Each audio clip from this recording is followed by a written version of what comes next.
Welcome to Krishna cooking. ఈరోజు మీకు కలాకండ్ ఎట్లా చేసుకున్నాడో చూపించబోతున్నా. అచ్చంగా స్వీట్ షాప్లో ఉన్నట్టే ఉంటుంది.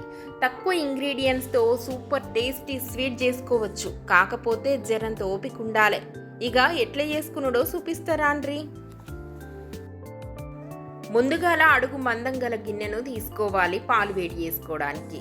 లేదంటే నాన్ స్టిక్ గిన్నె అయినా మంచిదే. నేనైతే అర్ధ లీటర్ పాలు తీసుకున్న. పాలను బాగా మసల పెట్టుకోవాలి. అర్ధ లీటర్ పాలు పావు లీటర్ అయ్యేదాకా బాగా మసల పెట్టుకోవాలి. బాగా మసిలినాక పాలు ఇరగడానికి నిమ్మకాయ రసం వేసుకోవాలి.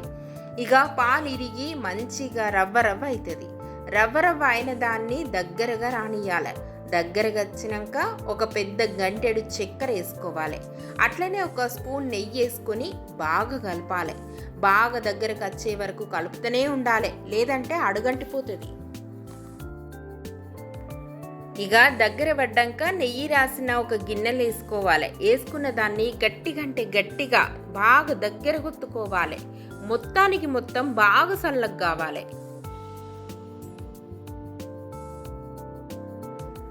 ఇక మొత్తం చల్లగైనాక ముక్కలుగా చేసుకొని పైనుండి చిన్నగా కట్ చేసుకున్న బాదం పిస్తా ముక్కలు వేసుకోవాలి.